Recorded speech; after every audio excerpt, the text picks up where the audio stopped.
Hey everybody, it's your girl Charlene with Soul Sisters Talk. And hey guys, thank you so much for tuning in for another episode.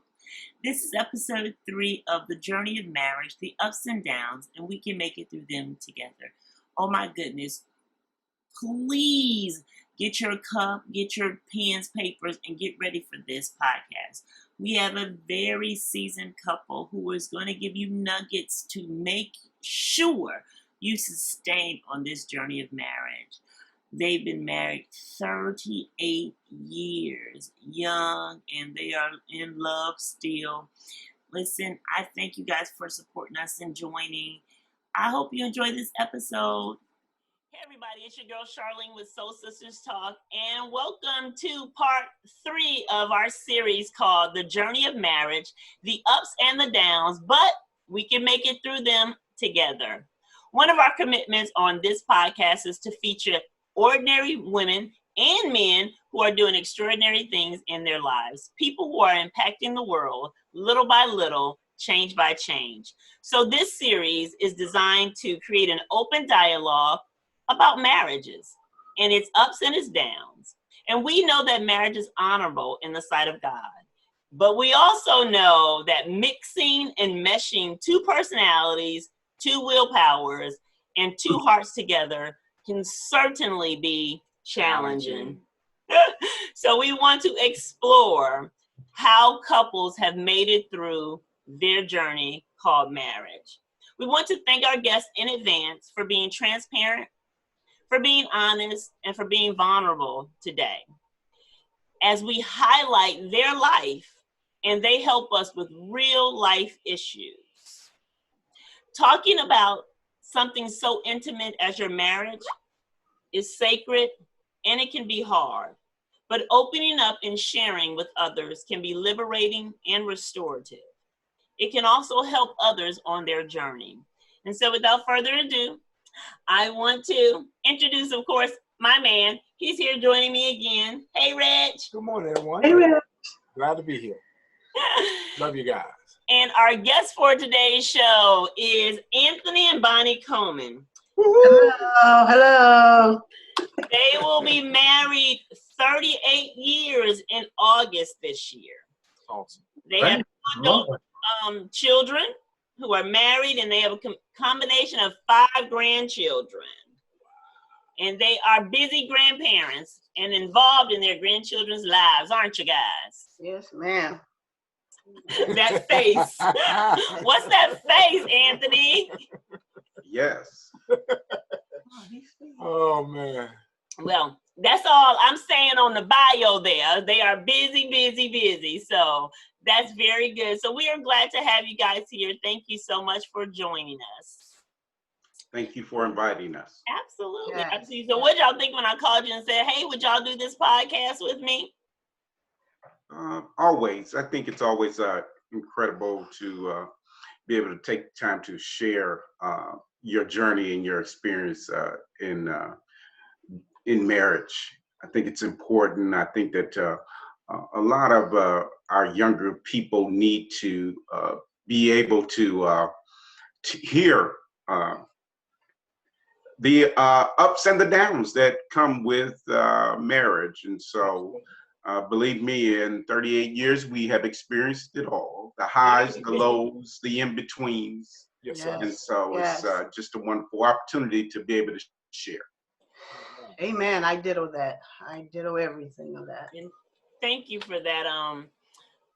When we were talking and Reggie and I were talking about different guests to invite, we definitely said we wanted someone who has been through this for, longer than us and seasoned and had some real experiences. And so we are very honored to have you guys on our show today.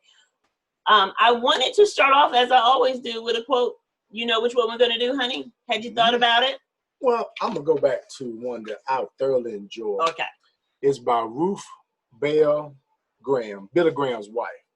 And the quote actually says, a good marriage is a union of 2 good forgivers.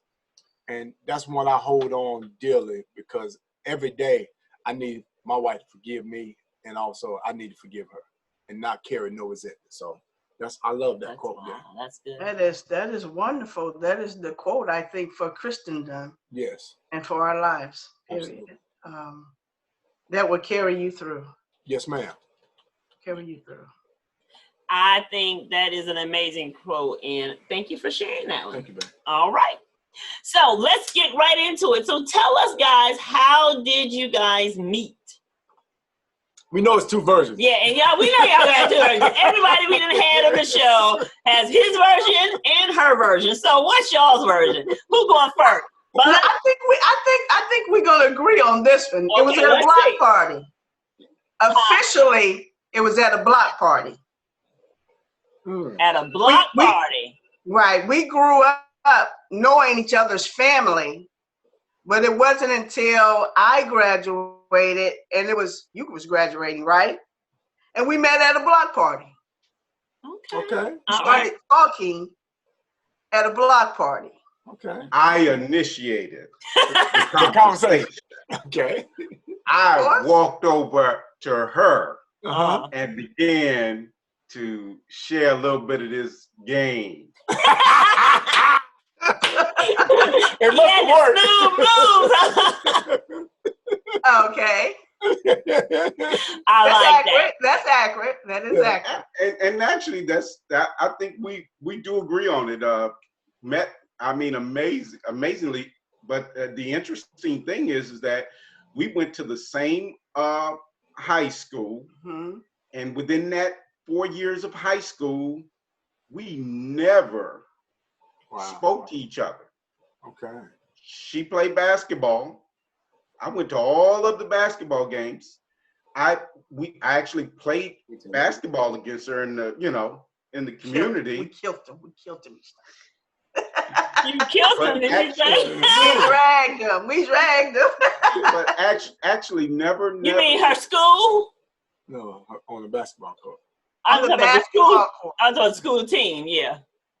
And so just never really spoke to each other or anything. It wasn't until that faithful day that I did meet her at the block party and just really begin to, like I said, it's just to me, when I look back at it, to grow up in the same area, I knew her older sister, things like that. I mean, didn't know her, but saw her and everything. But then just to come and meet was an incredible encounter. Oh my goodness, that's good. So let me ask you this. Anthony, for you, when you were growing up, and Bonnie, I want you to answer this too. Did you guys think about marriage? Was marriage taught in your family? So when you met Bonnie, was like you looking for like, oh, I want to have a wife, or it was just, hey, she cute, I'm gonna kick it? What was marriage presented to you guys when you were younger, or how was it presented? Well, I think when you're younger, you see the examples that's being set in your home. Okay. And so to know that my mother was married again, I think that kind of shapes your view as a young person of relationships and the importance of marriage. And so again, I think that those experience as a youth, to see others that were around being married, and then also to see it also in the church also, others being married. I think it was something that, again, as you became older, as you became a young adult, and as you were experiencing dating young ladies, it was always something that was in your mind, marriage, who you were going to marry. I think it was being formulated at that young age. But again, let's also bring in the reality of it too. As a young adolescent, again, marriage wasn't at the forefront of my mind. There were other things that were on my mind as far as dating young ladies. Okay. And before I ask Bonnie this question, Were you taught, though, as a man about marriage, or just observed what you saw in your home? I would say I say more so the lessons came from our observation more so than someone individually sitting me down and talking about marriage. I think the education for me came from observation more than Okay. it came from someone teaching a lesson to me. Okay, very good. And for you, Bonnie, how was marriage for you? Is that something you grew up thinking about, or, you know? Actually, it was on a different spectrum, totally Okay. opposite. My mom was already a widow when I was born. 18 months in, my dad got shot. She Mm, never remarried. wow. None of my siblings ever got married. Wow. I had a close uncle and aunt that was my mom's brother. I kind of observed their marriage. And then one other uncle, which was my dad's brother, I kind of observed their marriage. Okay. And so with Anthony, I wasn't never set down and say, hey, this is what marriage should be, but I observed. Okay. And the two that I happened to observe, actually three, two of my dad's brother and my mom's brother. With my mom's brother, their marriage was she was very aggressive and he was very quiet. Okay. She was very dominant, to me, I think mean-spirited, and he was very quiet, patient, peaceful, didn't argue back with her. And with with my dad's two brothers, one of the wives, the first wife, it was a balance there. They were actually kind of good. Ups and downs, whatever they got through it. But then she couldn't take it anymore as far as I think how he interacted with his own sons. And then he left the marriage and got remarried. When he remarried, he married this lady that was very, what we would call highfalutin and thought she was all that. But then my other uncle, he ended up being an alcoholic and she stayed by him. She was still kind of aggressive, did what she wanted to do, but yet she would cook for him, she'll care for him, but she would let him just do what he wanted to do. And she kind of did what she wanted to do, but he was very much so an alcoholic. So that was it for me as far as with marriage. My sisters never desired to. My older sister was kind of like 10 years in, as they call common law, never had any ceremonies or anything. So that kind of was it for me. I thought I wanted to be married though. We talked about how many kids we wanted to have. So marriage was something that when we got together, we talked about really being together. And we were yet young though. Yeah. We were 18, 19 at that point. That's good. We've interviewed other couples, and I think the premise has been, I think, like you guys said, really for you. And I think observation with Reggie, it was more of an observation of marriage and what marriage looked like versus having someone kind of sit down and tell you about it. For me, I felt a little different growing up. I felt like my mom was grooming me to be a wife and to be married, you know, and to do those things in my perspective. And Reggie was saying in his perspective, it was really different for you, or what you saw marriage look like. Yeah, it was totally different for me. I viewed it dysfunctional because I was dealing with abandonment and hurt from my mom loving someone who I thought was not a good individual to be in love with or be in a marriage with. He was a good, fun guy, but he wasn't a father at all. And then my aunts and uncles, I kind of didn't, I loved them, but I didn't gravitate towards their marriage because all my aunts were strong-willed, domineering women, and it was unbalanced. Even though they had strong men, but you know, you can still see their aggressive personality, not so much on them, but over us. So marriage was something I learned and witnessed when I got saved. And that was the first time I generally seen people truly love each other. And, you know, and that was mind blowing to me. And I think God orchestrated that. So then I had a desire to be married. So I didn't come with no preconceived notions, but I had some desires that I wanted to do different. And we had opportunity to discuss and have conversation of what marriage looked like and roles in marriage, parenting, stuff of that nature.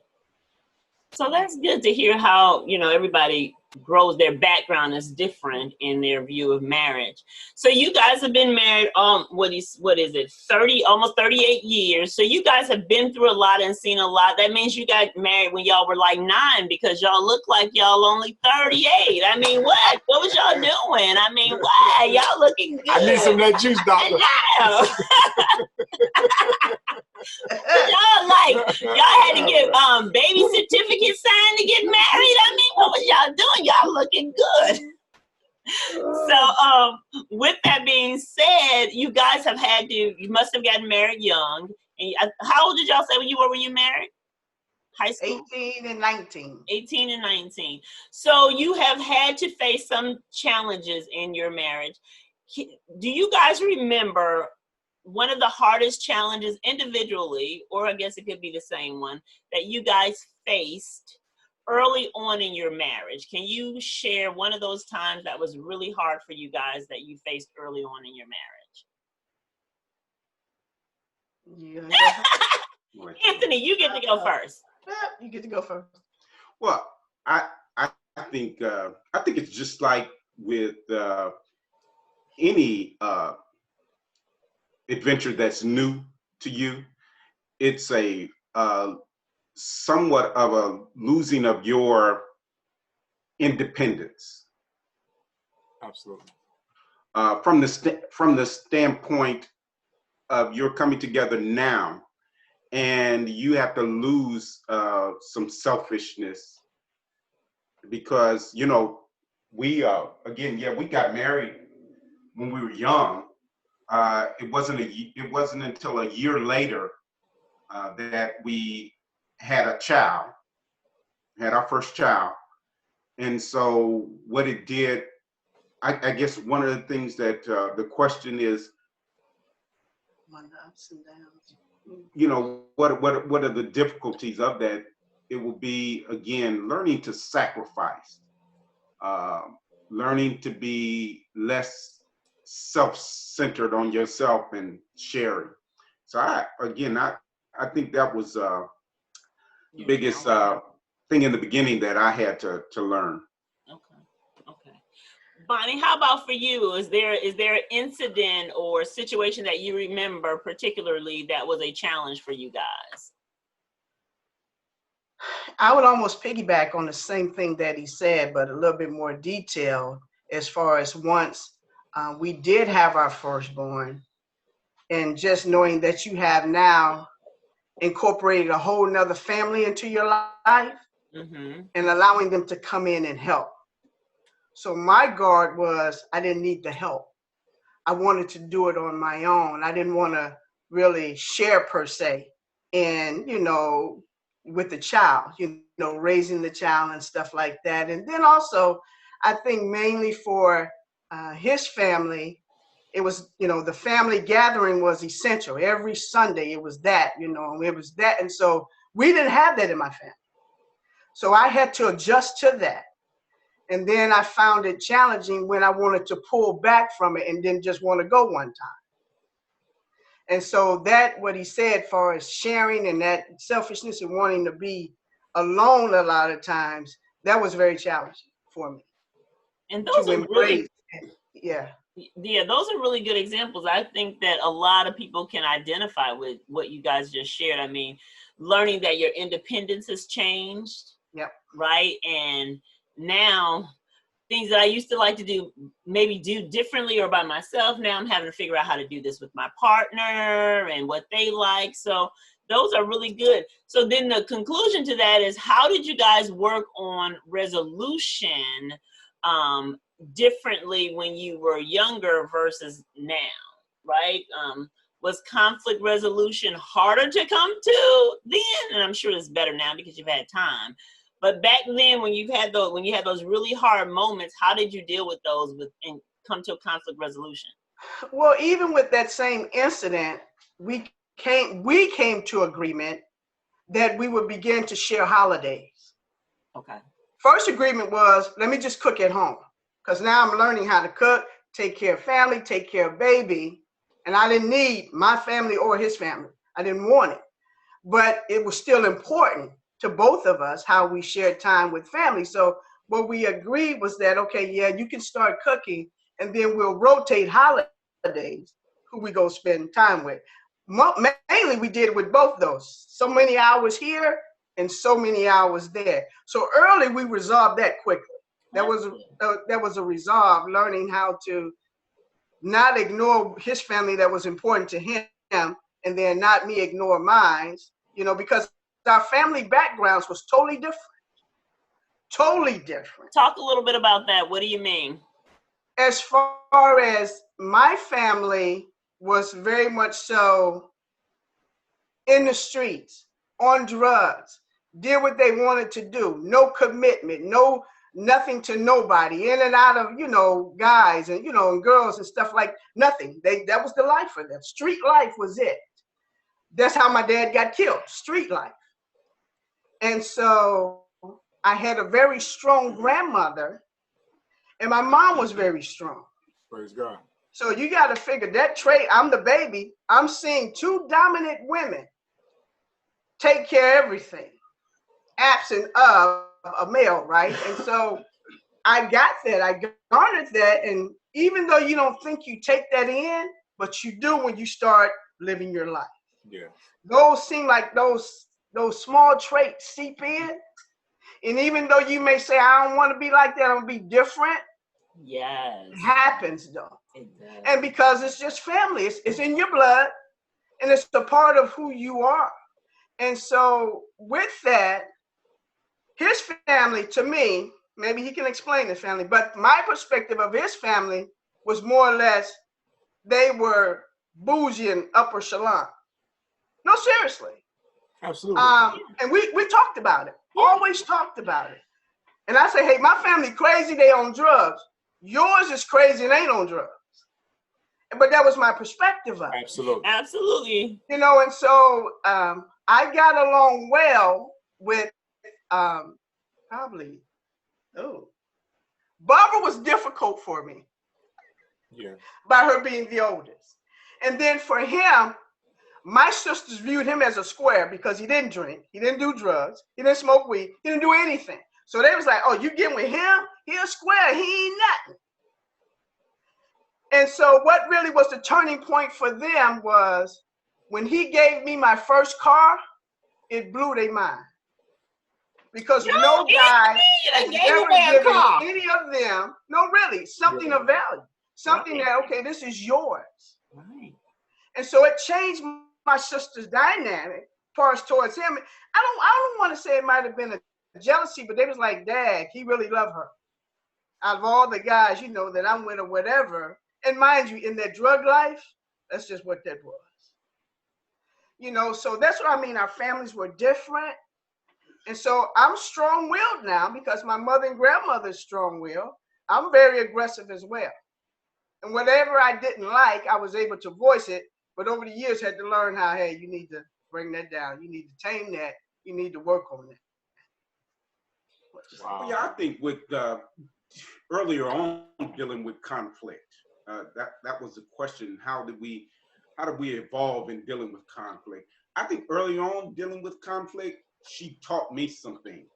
She taught me a softer side because with the softer side, remember, we were young, and so I had to learn how to come to her in a loving manner and not just a hard and rough type of thing, because whenever I demanded something of her, I think she immediately pushed back, because again, she was raised by strong women. And so what I had to learn how to do earlier on is to respect who she was, in how I communicated with her. And so I don't think that happened like overnight. I know it didn't happen overnight. Definitely.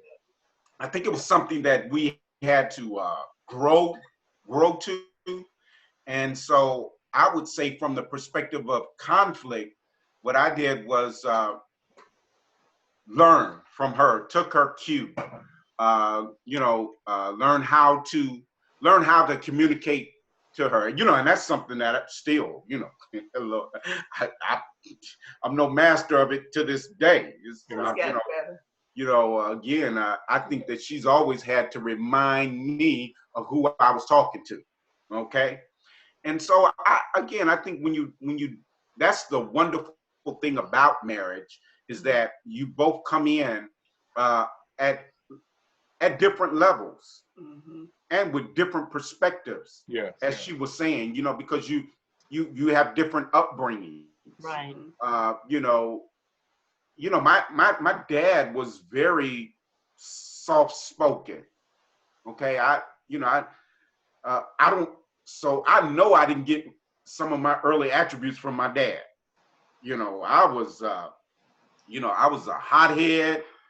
I was very strong. I had a strong personality. Although her family viewed me as as a square or whatever, I viewed myself as strong because I seen the ravages of drug addiction. Yeah. So for me, I wasn't soft. I was strong because I was in an environment where it wasn't just her family. I was in an environment where everybody, my friends, people I hung out with, had addictions. Right. And so I was determined for me to show a strength that others didn't show. So I wasn't offended by them saying that I was maybe soft or square, because I knew that I was able to stand in the midst of them and be different. Yes. And that is so powerful what you just said. That last line was, you didn't mind because you knew who you were. Yeah. And I think in a lot of relationships, conflict comes from the unresolved understanding of, you may not understand all of you, but definitely that thing that makes it important. And for him, what made his strength important, or how he saw his strength, was because he had stood against the things that everybody else had fallen to so easily. Yeah. He stood against that. And I think that kudos to you that Absolutely. you were able to, take a stand and say, I'm just not going to do that no matter what people think or you have to say about me. So that's good. Any feedback for you? Yeah, I just think that was real powerful on both journeys and both perspectives. I'm picking back on Bonnie, then we get back to Anthony. But, coming up in that lifestyle where, dysfunctional was a part of it, what I mean? And you had to choose, which way to go and navigate, and a lot of us succumb to the environment to fit in because we're social creatures, but witnessing strong women, my uncles and my granddaddy and my godfather was the only three strong men that was constantly in my Uncle Bob in my life, And then my dad, because I walked in unforgiveness and resentment, I end up doing the thing I said I'd never do and became more like him. Yeah. And then when I got saved and got into forgiveness and repentance, I was able to walk more towards where Anthony perspective. I'm comfortable enough in who I am because now I see the devastation and the ravage of the addiction, the social lifestyles of coming from and seeing what it does from imprisonment and all of that, and then having someone like Anthony, especially in our early marriage, to be able to say, man, regardless what happened, I'm gonna stand for my family. That was important to me, especially when I got at UL, man. I don't think I ever shared this with Anthony, but, your strength of just saying, despite all, I got a family to take care of, so I got to always walk in humility. That spoke volumes to me, because all I know, I didn't want to fail as a husband and didn't want to fail as a father. So I took a lot of cues from people by just watching, not so much verbally having a conversation with you, but I watched her walk. I can recall after walking the track one day, and I said, boy, somebody must have pissed him off real bad. You know what I mean? But he had to go get liberated. Right. Because you know, when I was coming up, you just walk away. That never fixed anything. And then you still unresolved, and you hurt yourself more than the people you walking away from. Yeah. So you know, I thank y'all for sharing that, because that meant a whole lot to me. Yeah. That's powerful. That's powerful. And I think, you know, just as you said, learning conflict, understanding our backgrounds and understanding where we come from, I definitely think that helps us. In and I think we talked one time about understanding the heart of your mate. And doing that is by understanding some of that with the background of who they are intrinsically, Yeah. right? Yeah. What they saw growing up, what has made them. When you can kind of understand that, it helps you navigate in the ups and the downs of your relationship. I want to read another quote before we go into our next question. This is by Helen Mirren. A great marriage, or the great marriages, are partnerships. It can't be a great marriage without being a great partnership. So it says a great marriage are partnerships. It can't be great without having a great partner. What do you guys think about that? I think that I think that speaks volumes as well, because if you don't like your mate, your partner, you ain't gonna get anywhere. You Yeah. just if you're not if you don't even have two things in common, you ain't gonna get anywhere. At least I think in order to make a partnership well, like we both like basketball. That was something we had in common. We liked, meaning I would be able to watch it, whatever, football, whatever. I was just sports oriented. So we had that in common. But then we also had in common that, far as how many kids we wanted and how we would discipline them. That's We good. agreed on that. So that alone can make you good partners. If I like what he likes, one thing, whatever, he likes what I like, then we can start a journey well. Because we both gonna start really peeling back stuff where, oh, I didn't know you like that. You like that too, or I don't. So I agree with her quote that partnership, liking one another, finding and admitting some of the same things that you like up front will definitely help you down the road. I hear a lot of times with some couples that, well, we never discussed children and how many we wanted. We never discussed how we would discipline them, because one believe in not in really not sparing the rod, and the other one just want to put it in timeout. So having a partnership meaning that we have discussed some important life issues that we're gonna have, kids, finances, and when we'll really start to resolve them, or really honor or respect each other, how we feel on it, but somehow come together in it for the best of the family. If I have to die to something, then I have to die to something. If it's for the betterment of the family, for betterment, for the partnership or whatever. Vice versa. If he has to die to something, then he'll die to it, so the greater good can go forward. Anthony, you have any feedback?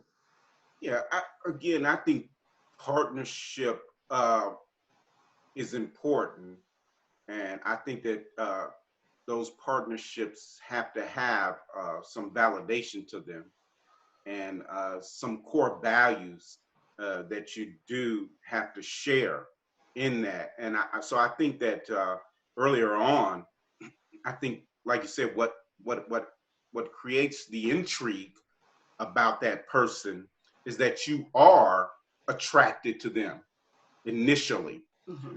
Again, and so therefore that first attraction leads you to discuss what are some of the things that are similar. Yeah. Some similarities. Yeah. Take for instance, although our families were different, there were some similarities. She was from a big family, 7 in her family. Then there was 8 in Yeah. my family. Yeah. And then not only that, you know, even though, like I said, those similarities, her mother, her mother, one of the things when I was a young man that I learned earlier on is that before you get into a long relationship with a young lady, you gotta meet her mother. Absolutely. Right. And I never forget meeting her mother. Her mother gave me an impression of who she would be because of her mother. Absolutely. Right. And I fell in love with her mother. Right. I mean, you know, in the sense that I respected her. Right. I learned some history about her mother. And I said, now, wow, if this is an intrinsic value of her mother, then I know somewhere deep down she has that too. Her mother, look, like she said earlier, her mother lost her husband, never remarried, but took care of a family of 7 children. That's an incredible, men, we have to be able to observe those things early on about our spouses. And so that's why I knew that there was value in a partnership with her. And then, so what that did, that intrigued me to find out more about her so that we could partner together. And so I think what's critical in that too is that even as a, like I said, we got married at a young age. But I'm gonna tell you something. There was some maturity at that young age in each one of us. Yes, yes. There was a maturity that was beyond some of my peers. Absolutely. Right? There was a maturity that was, I learned some things just through life earlier on that gave me a sense of maturity to even pose some specific questions to someone who, now look, the amazing thing was I never asked any other woman these questions until I met her. Wow. And they were some imposing questions. Absolutely. That I never thought to ask any other woman that I had dated. Right? And those questions were questions. Those questions that they were questions that entail what the future would hold. Absolutely. That's good. I think you said something powerful because I always witness and view this. The apple don't fall too far from the tree. Yeah. When you meet the child, you know, I'm a true believer, you meet the parent. And I have witnessed that by dating. And when I have met the moms or a dad, I knew right then if that's something I wanted to do because it's hard to take away from her heritage or his heritage. That's it. You know what I mean? But yeah, that's powerful there. That's good. That's good. You guys have so much rich information for us, and that's why we're just listening, full of listening. I do want to see if we can talk about something we kind of alluded to.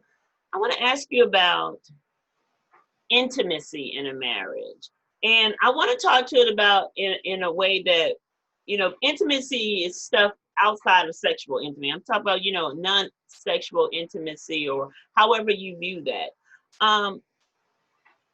It can be expressed in many ways. How do you guys personally express or can help couples understand what intimacy can look like outside of physical touch or, you know, physical sexual intimacy? How can y'all help couples with that? You go first? Yeah, you know, I think it's very important the way that you pose that question because so often within our culture, within our society, intimacy is looked at from the sexual perspective. Yes.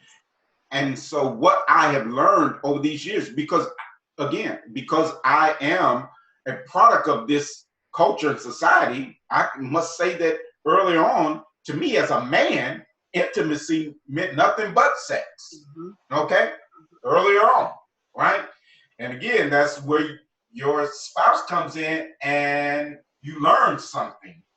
Intimacy is more than the sexual experience.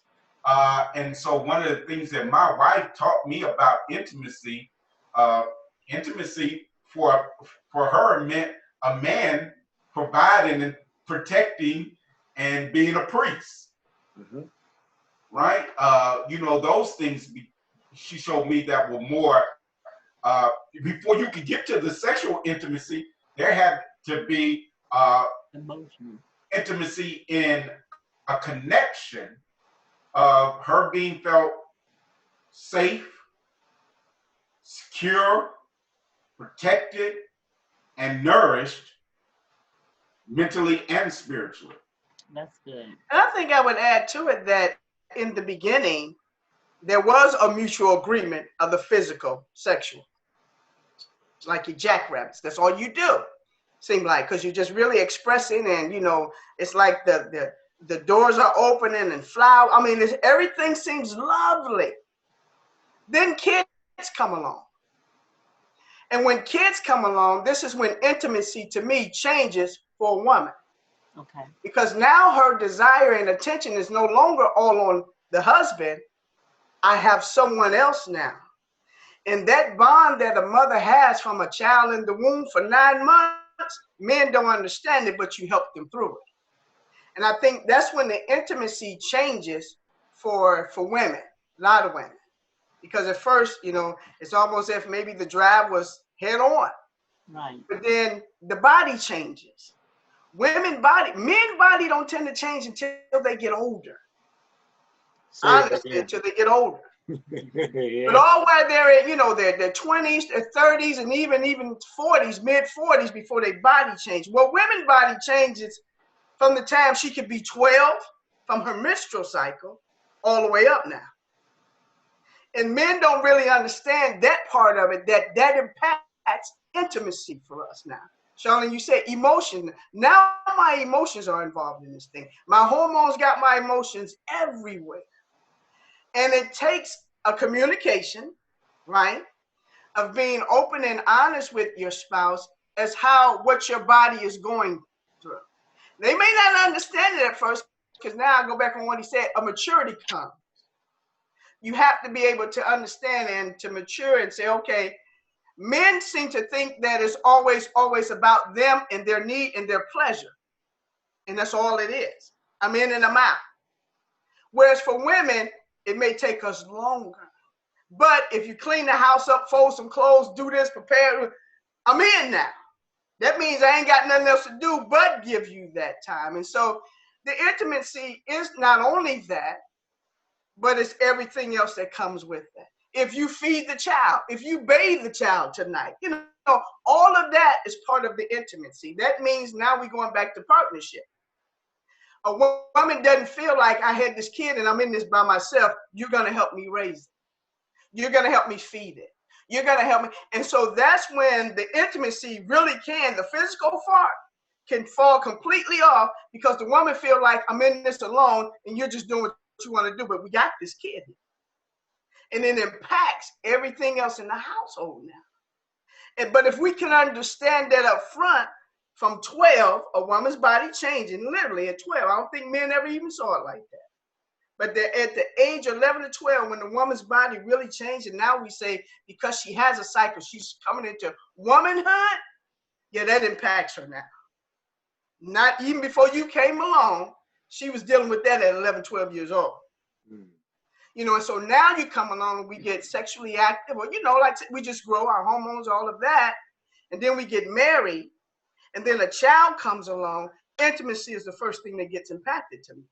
And it's a I don't want to say it's a fight, but it's a challenge, if you will, to really sit down and want to come to that understanding with your mate. Yeah. And Yeah. I think you said a couple things that I gravitated to in your conversations. I think that when we're talking about intimacy and non-physical, and with should I say Sexual. non-sexual intimacy. I definitely think that, and I think it can happen for men as well as women. We were talking, I know, kind of pointed out emotional. And when I'm talking about emotional, I'm not talking about the hormonal emotional. I'm talking about the mental stimulation connection of the emotional. I'm not, not the tears, but I'm saying, like you said, being thoughtful. Can you help me with the kids? Can you give the kids a bath? To me, that's an emotional intimacy Right. because you're Right. connecting with me based on something that I need. Same way, with my, doing things for my husband that he may Right. need.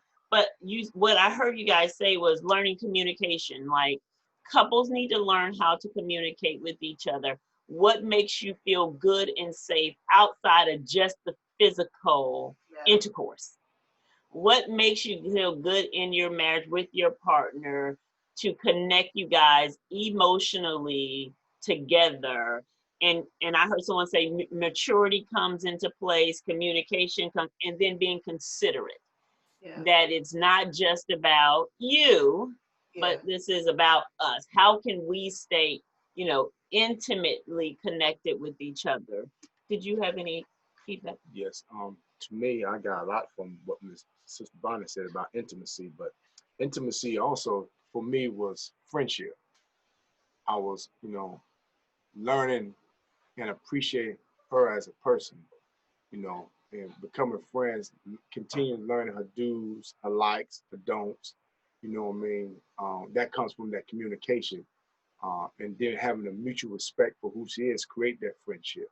But intimacy consisted for me a whole lot of things, like washing my clothes, cleaning the house.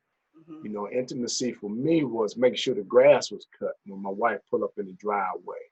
You know what I mean? Make sure her car was clean when she got in it. You know what I mean?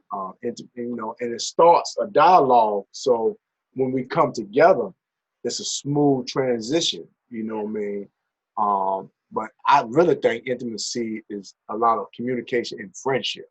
I want to enjoy who she is and like who she is. Yeah. Yeah. You know what I mean? Because I mean, when we had Jerry, she was definitely impacted sexually intimacy because she was going through an emotion of what is it? Not what was when after you have the baby, you just Postpartum. postpartum, and and Bonnie, you helped me out with that, and Mama, you know what I mean? Because I just thought she was losing her mind. You know what I mean? But she was actually going through. Yeah. Because we got pregnant quick, Yeah. and Like 4 babies babies, within 2 years. I mean, we had Jermaine, Tiffany, pregnant with Jarius. Habib was still there. Right after Habiba was still there. I got pregnant with Jarius. I mean, what, 60 days into our marriage, I think. 30 days, 60 days. And then 10 months later, I was pregnant with Kendall. Yeah. Trying to run a business, trying to have a new family. And I was, It was tough. That was tough time. That was tough time, especially in Gamison, trying to have intimacy. Yeah. It was really tough. I remember those conversations. Yeah. And it's so funny because as each one of these podcasts that we do, we are learning so much. I am learning, and I'm sure he is, so much about each other that we maybe haven't even expressed to each other, not intentionally, but things that you just discover about your mate. When you guys were talking, what I heard was the word love language. And I think you guys did this with us, I think, some years ago. And how important, because Reggie said something that made me think about it, how important it is to know how your significant other communicates.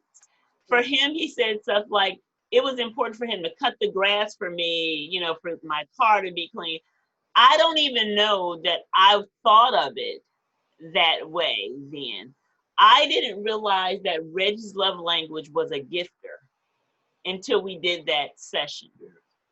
And that it rocked me because I had taken for years for granted, unintentionally for granted, those things that he was doing, because I just, hey, that's just what he likes to do. But it may have been something he likes to do, but he liked to do it because it was a fulfillment of him making me fulfilled in his way of expressing love to me. And I think that couples miss that, being intentional to learn how each other communicates. Um, because I don't talk like he talks. So I have to learn how to receive, his love language through the years. For example, I used to love giving my wife a card. That was me communicating. Mm-hmm. You know what I mean? And I didn't think she liked it, but she didn't respond to me in a way that, wow, I got a card from my husband. So when I stopped doing it, she's like, well, why you stop giving me cards? I miss your cards. I'm like, I couldn't tell. You know what I mean? But that was my way of saying, girl, I'm thinking about you. I love you. Right. Without me having to write the words sometimes. You see what I'm saying? But it's my expression, of love. And that was how I was communicating. Then, like I said, I used to love giving her stuff. Sometimes she would receive it, sometimes she wouldn't. And you see how early on in any marriage that can be challenging because we didn't communicate about it, right? I didn't know that's how he was expressing love. Anybody who knows me, I'm a money, financial, I can hold a dollar for a long time. And so sometimes I saw things as, I'm sorry, guys, he had some food on the grill, so he got to go check it. But sometimes, so we can come over later and have yeah, come on over. We got some food on the grill.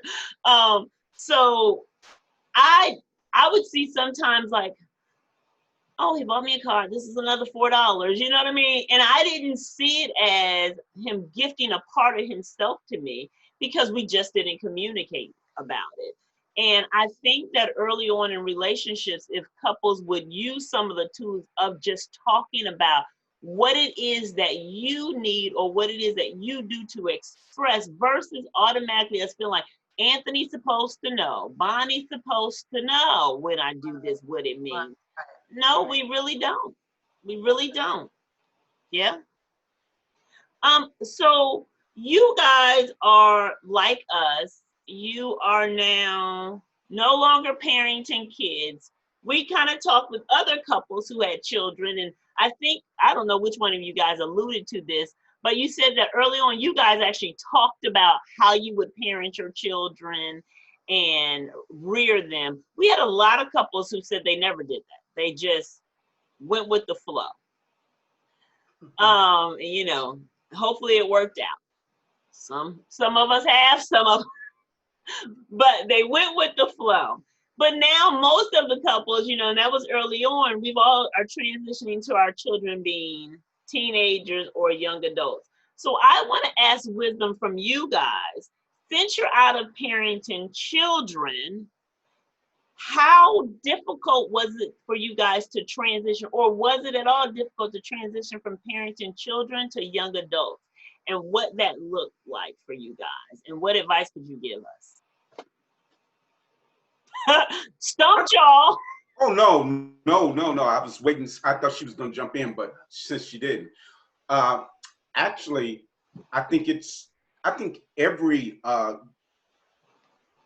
age group is a transition. Okay. I can remember when our sons went off to college. That was a transition. Okay. It was a transition, and it's a transition where your young adult children begin to teach you how to parent them at this stage in their lives. Okay. And did you mute yourself? And so what you do is, as they're teaching you this transition now of how you're going to be a part of their lives now, right? Because when they were younger, I took the position that you are, it was always about economics when they were younger in my house, right? The economics was that you were on this side of the ledger. You were a liability on this side of the ledger. Because you were a liability on this side of the ledger, then that means that I was the CEO and you had to take note from what I had to say. But as they transitioned to college, I'll never forget the funny story about college is that when they turned 18 and they went off to college, they wouldn't give me, the school administration would give me the right to see their grades. So that was that transition for me, that you no longer had control over the situation. And so, yeah, I think that, and then, so then the college years, I'll let her share, but my view for the college years was I think it was more difficult for her to let go of them. For me, it wasn't, because as a man raising young men, I was always training them and letting them know that when you hit 18, you got to get out of here. Either you're going to go to college or you're going to go to work. And if you stayed at home, you had a short period of time that you was going to stay at home. I was going to help you get on your feet. All right. But after that, you had to go, because there's only one king in my house. Absolutely. And it is I. So for her, though, that was difficult. These were her babies. Again, like she said earlier, men don't quite understand the 9-month thing of gestation and that child in her womb, right? They have a different connection than we as men do, right? Yeah. And so she had that difficult transition. But then, also as they got out of college and then transitioned into being married and being real enough adults and taking care of their own bills and everything like that, I learned to where I think this where the spiritual thing came in, is that you really had to turn them over and let them go, turn them over to God's hand. Because again, they always, when they became adults, they always gonna teach you, that you don't have say like you used to have in their lives. And you had to come to that understanding that they are adults.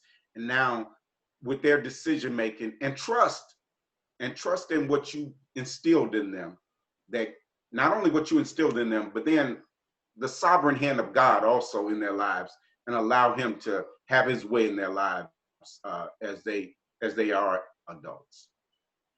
Okay. I think I agree with that as well. But also, as far as a woman's perspective or mother's perspective, in rearing men, sons, it seems as if the dynamic is already set as far as male to female. Mothers tend to be closer to their sons. Fathers are closer to the daughter. And so that dynamic is always going on. But then as the time, I never forget when Jason was playing Pop Warner. They were middle school. And actually, even in middle school, as each stages, they're changing middle school, high school, college, you're adjusting too. But at that time, you're still very much connected because you're at every game. You make sure they get the practice. You're all into that. You're in their world almost. When they're that age, you're in their world. You're yet being a parent, but you're showing them the support and the love, that you have for them. And so at one point when it turned for me, when Jason first broke his arm playing wrist, Pop Warner football, I call myself being the mother. He's still in all his gear. We get home. He needs to wash up now. He needs to take a shower, but he got this thing on his arm. And so I go in. I'm asking Anthony, this is the difference here. Hey, go help your son do that. He's a man. He can do it. Wait a minute. He's a kid with a broke arm. Yeah, young man. No, this is my perspective here. This is what I'm saying. You're still back but hold on. You're still back in partnership. Because I think too many times we men can overshow a strength that doesn't allow a son to be intact when something really hurts him. He's there now because vulnerable is the word. Yeah, that's the word. He's there now because he's older. But I saw it as in coming up as well. So okay, he didn't go in and help. Okay, I'm being the mother. So what turned it for me when I pulled this, short pants down, I saw all this hair. I was like, oh man, this kid is growing up. I'm like, oh, I can't do this. I gave him privacy. Okay, let me just soak this all up. Boom, boom. He didn't know I recognized the puberty hair. He does now on national TV. Just let you know. It's okay. We've talked about it before. You know. Told the story many times before. But anyway, I said, see, he that's got what you it. get for running up in there. That's what he said. I bet he did. That happened to me. I'm like, whoa. So. Very much so. That you won't run up in there again. So, but now, you know, as time transitions, what you say, whatever. Now, he says, and this is from our younger son telling this version. When Jason goes off to college, Jamal got 1 more year. So Jamal says his dad did a 360 on him because he was grieving Jason leaving and knowing he was soon to leave. Jamal's story is, my dad gave me a hard time. My senior year, he was on me. Now, and he was. To where I had to tell Anthony, fall back. You're really missing your son, and you're just trying this hardness to have this hardness that you're not missing them like I'm going to miss them. Or is missing it. And now he had to gently grumble about it, but I hit a nerve that was true. And then Jamal comes along and say, yeah, Dad, you tripping is what they would say. You tripping because I'm finna leave too, and you missing your older son, and you know I'm getting ready to leave. Now, every time at college I had to go give groceries with whatever, guess who was with me? Okay. My point is, he was with me. See, so, you know, we can forget the hardness and all of that. Because I think now, even though we're shifting in our parenting, even to this day, I'll say, as their own men, guess what? We're still very much involved. Now, I contribute this because of the relationship we had over the years, always involved. And whatever they're doing, they'll quickly, hey, Mom, Dad, we're here. Hey, Mom, Dad, we're here. Don't have to, because I told Anthony the other day, I'm like, that's still good that our kids wants us to be a part of it. That's good. Because many of them don't want their parents a part of anything that's happening. And I really contribute that to God, you know, and all of that to where now, man, they'll call us and say, hey, yo, what y'all doing? Let's go to the movies. They ain't got to do that because they're their own adults now. But so even though they're older, So they say, come over with cooking. Definitely for that. But even though they're older, we've given them, because we had to come and rescue some bad arguments and fights that they had. They would call, hey, Mom, Dad, come get your son, come get your, yeah, that was there. But then we even learned then, don't call no more. Especially if you ain't gonna take my advice. Oh yeah, yeah. Now all of a sudden I'm the bad person. Yeah, right. What you call me for? Okay, I ain't coming again. No, really. But I'm just saying, you transition through that and say, okay, let them figure that out next time. If really you ain't dismembered or got a, you know, they didn't cut your neck, don't call. Figure that out. And so in that's how you transition through to even where now, like I said, to me, you never stop parenting. I don't care how old they get. Mom was still being a parent. You just change how you do it. I don't care how old they get. You just shift. I think you shift as they shift. You shift. Yeah. It's important to shift when they shift. We get stuck in not shifting. And I think you said something that I think is a great challenge for, you know, different parents, I guess, at different times. I think moms go through something when they're shifting because we have carried that life, and it is literally, you know, I'm going to use this analogy. Reggie cut the umbilical cord at birth, right? So he went through that experience. I don't really cut their umbilical cord for me until truly college time. And that's what I'm doing with all of them. That's when I feel like I had to kind of snip and let go for me, because they're at that age where they don't need me the same. They you know, I don't have to cook for them anymore. They're not coming to me for advice. And, you know, their friends, they're very dependent on their friends, and they're very dependent on, you know, their social environment. And even when I didn't want to nip the cord, it seemed like it was just pulled. It was severed for me. And, you know, and I'm appreciating it. You know, this is number 4 for us. You know, we're 5, I guess, people, but 4 for us. And I can't say it's gotten easier, but I can say it's gotten better. right? Because Kendall's my last one, and watching him and knowing that we're getting ready to be empty nesters. Praise God. I'm so happy about that. I'm excited about it.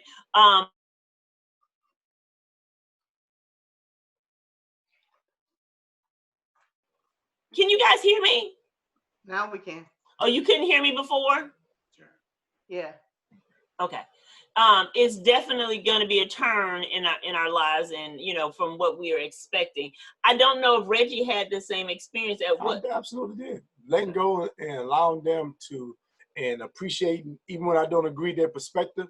That was a challenge because I'm like warning. Yes. Sometimes they get it, sometimes they don't. I had a conversation just yesterday with Kendall because I was upset with him because he has a full scholarship to play football. He went to the skate park and hurt his ankle. And they supposed to have a workout on Monday. Yeah. So I said, I came back in, I said, you supposed to be playing football, you up to the skate park. So he was really upset with me. So I went upstairs to apologize to him and say, you know what, son, you are absolutely right.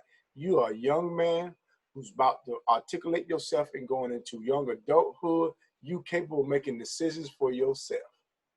I'm sorry. And I left. Now I'm still mad.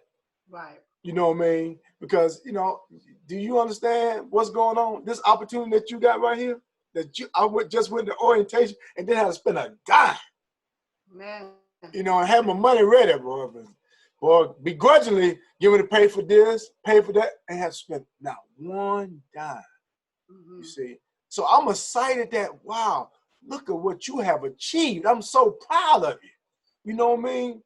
And so, just the experiences of witnessing them, or trying to be, like you said, now I got two of them that's out there. They don't call for advice. They call for money. Okay? So then now I got you. You want my money? I'm going to give you some advice. Right. Okay? Whether you want it or not. Yeah. If you want it or not, you know what I mean? So, but it's an experience, and it's two different personalities, how people feel. I was going to Pembroke every weekend. You see what I'm saying? Yeah. Could you leave him at school and stop going to get him, please? Pembroke every weekend because that's my boy. You know what I mean? And then there's a difference between the personality. Kendall don't need that. Jerry's need that. Jerry's need that affirmation to confirm him. You know what I mean? Kendall don't need. Kendall just need to know you there. Yeah. So all of them was different. Knowing different kids, what they Yeah. need. If you guys could go back to the beginning of your marriage, what advice would you give yourself? If you could, have teleprompt yourself in future and go back in time, what advice would you give yourself, Bonnie, Anthony, about marriage today? What piece of advice would you give yourself?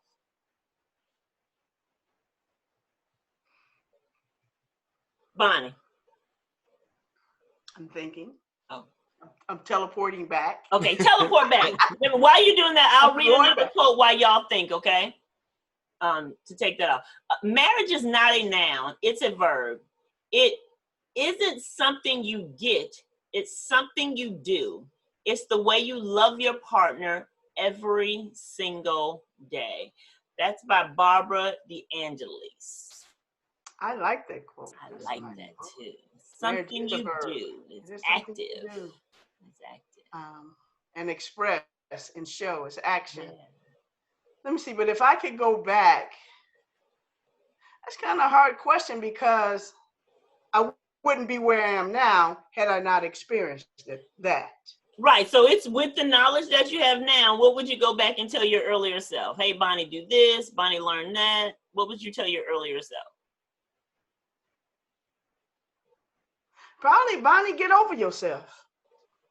That's good. Bonnie, get over yourself. That's good. Everybody doesn't value what you value. Get over yourself. That's really good. That is really good. That's a mouthful. Anthony? I would go back and tell my younger self to enjoy every chapter of the book. That's good. Enjoy every chapter. Oh, that's good. Because I think marriages are lived out in chapters. You have a beginning, You have an introduction, a beginning, a body, and an end. And so what I would tell myself, because of the nature of my character, I would tell my young self, don't take everything to heart and so serious, but to enjoy every chapter of the novel. That's good. It's a novel and not a short story, but to enjoy every chapter of that novel. Because That's good. Awesome. I mean, to get over yourself and enjoy every chapter of this book you are writing. And You're like, right. wow. Yes, yes. Okay, good. Good advice. Good advice.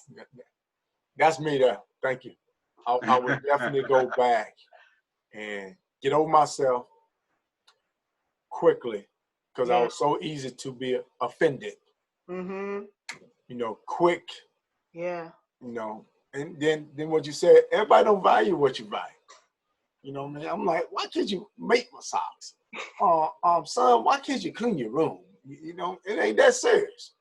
And then to enjoy those moments because they're only temporal. They ain't gonna be here long. You know, because man, I remember first met Jermaine. I mean, it's like, wow, now Jermaine got his own apartment. You know, just you know, it ain't gonna last long. Yes. I want to ask you guys a question. Very simple question. I know you guys can handle it. It says, what do you think gender roles in marriage should be? And I got 4 subtopics: finance, kids, cooking, cleaning, leadership. What do you guys think about gender roles? In one of our podcasts, we kind of talked about the roles of a man and a woman in marriages. However, that could be different in each marriage of what your household needs. So how do you guys interpret gender roles for your marriage? And we guys, when Reggie was saying, possibly looking at things like in your finances with kids, cooking, cleaning, leadership. Well, I think there's been an evolution. I'd say, over the 38 years of our marriage, there, has been an evolution of that. Again, and I think that there are specific roles that are played out, and I think those roles are biblical roles too, because I can say earlier on in our marriage, the role was the male role was that I was the provider, right? Absolutely. That I was the protector, right? And that as I was the priest of my home. And so I think that we played those roles out like that because when it came to a place in our marriage earlier on,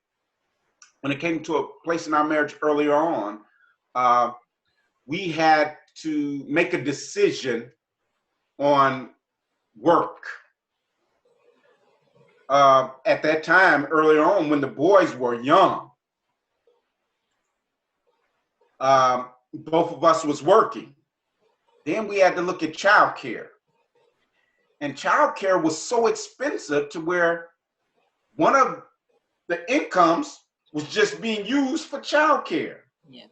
And so we looked at each other and we was like, that don't make sense. I said, so we made the decision that I would work and she would take care of the kid. Now we made that decision together. It was an equal decision. I just didn't look at her and say, hey, I make the most money, boom. You just, no, we like, God, this don't make any sense for us, both of us to be working and one income is going just to childcare.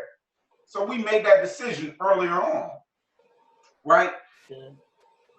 And so again, that was a role. That was a role that was clearly mapped out earlier on in our relationship. And then 20 years later, wow, that role changed, where she became the main source of income, right? Because God was shifting us, with ministry and things like that. I dedicated, I was going to dedicate the latter portion of my career or profession to ministry. And so then, and so what I just want to see is show you is that there was an evolution of roles that changed. That's You good. had to be able to accept Yeah. and adapt those changes to those changes. They weren't written in stone. I guess I would say they weren't written in stone. You had to be fluid. That's really powerful, because I think that's some of the advice that we gave in our last podcast, is that people can get really stuck on he does this, she does that. And when we talked about that quote about partnerships, right? And one of the times we did, we looked at it as business. We talked about from a business perspective, and you can go into a partnership with a person, and you guys start the partnership, and this person may be the face of the company, while this person may be the person who works in the background of the company.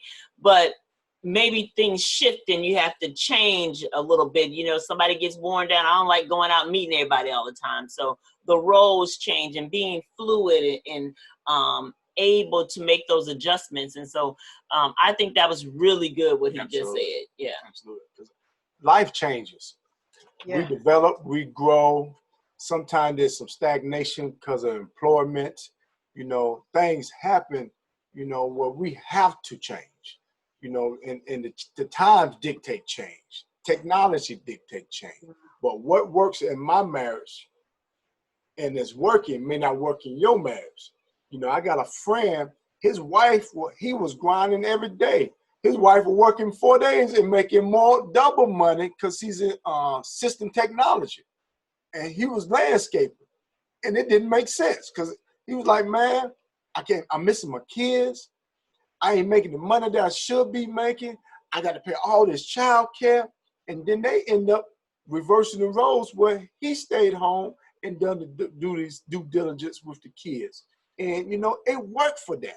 Once upon a time, that was unimaginable to me, but I'm like, they so happy. Every time I see them, they're a model couple, you know what I mean? And it works.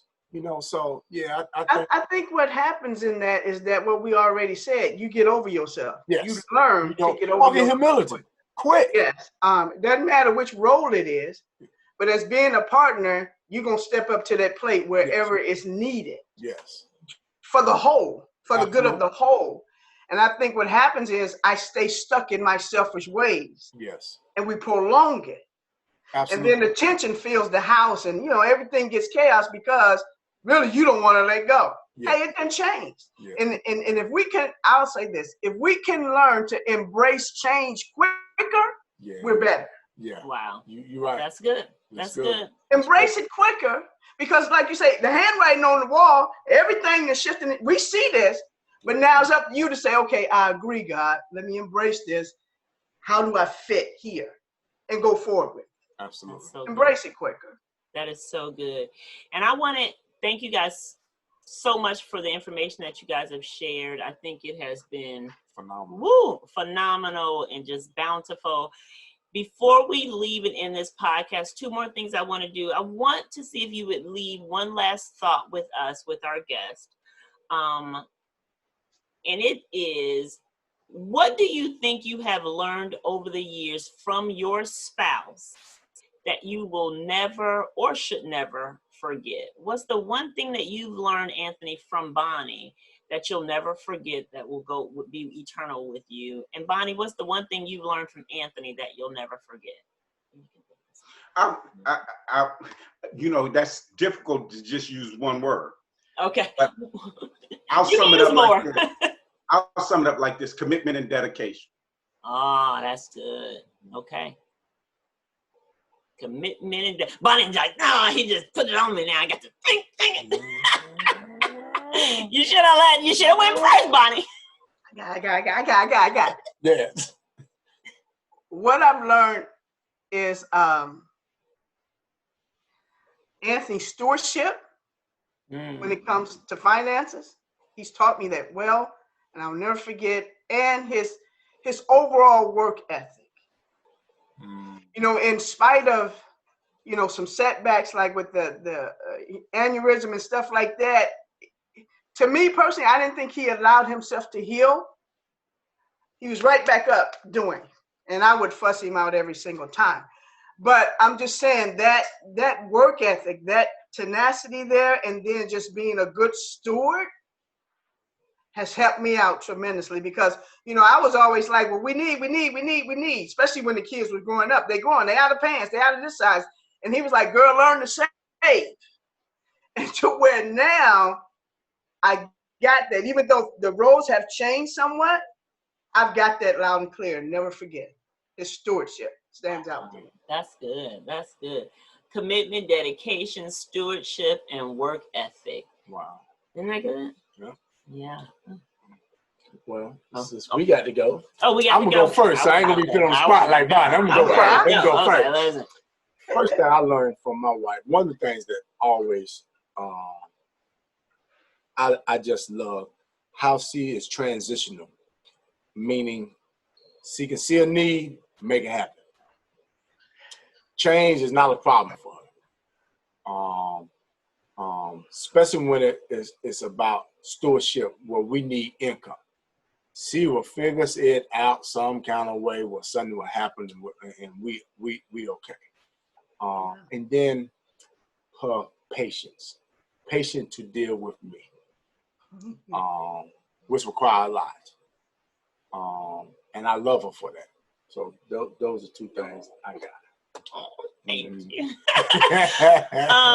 I think for my husband, one of the things that he's taught me is to learn to be open. I'm pretty protected. Most people who outside of my family, if you don't know me, I'm really shy. I'm really an introvert. I'm me, mine, and my space. With my family, we loud, we everything. But other people on the outside, I'm very, guarded. Being with Reggie for 20 years has helped me to be more open, and so I appreciate that about him. And definitely, like, he is a worker bee. Like, he is, boy, commitment to get the job done, like, drives me crazy sometimes, because I'm passionate about what I'm passionate about. But man, to watch him, and to watch him do it with such fervor is just something I'll never forget. So just him teaching me how to be open and more friendly or engaging to people. And then the fact that we share the ability to be workers and to go get. So I appreciate that, honey. Okay, so guys, this has been really good. Thank you. I think that you guys have left a lot of nuggets for people. And I hope that you guys, when we come back to do our game night, couples game night, you will join us. Before we leave, though, you got to do what we've asked all of our couples to do. So you got to turn and look at each other. Go on and look at your love bug right in the eye. This is 38 years of looking at each other. Y'all have to be real comfortable. And take this moment to just look at your spouse or your significant other in the eye and say this: thank you for this journey. Thank you for this journey. And I'm excited to see. Where the next chapters in our lives. Where the next chapters in our lives. Take us. Give each other some kisses. Enjoy the chapters. Oh, this is really good. You guys did an excellent job. This is your girl, Charlene, with Soul Sisters Talk. We thank you for listening to our series. Again, it's called The Journey of Marriage, the ups and the downs, and we can make it through them together. Listen, this is episode 3. We got 2 more episodes, and then we got a couples game night. You don't want to miss it. So make sure you keep watching us on YouTube. You follow us on Facebook, Instagram, and all the pod streaming outlets. Apple, Google, Spotify. We're there. Listen, subscribe, follow us. Thank you, guys.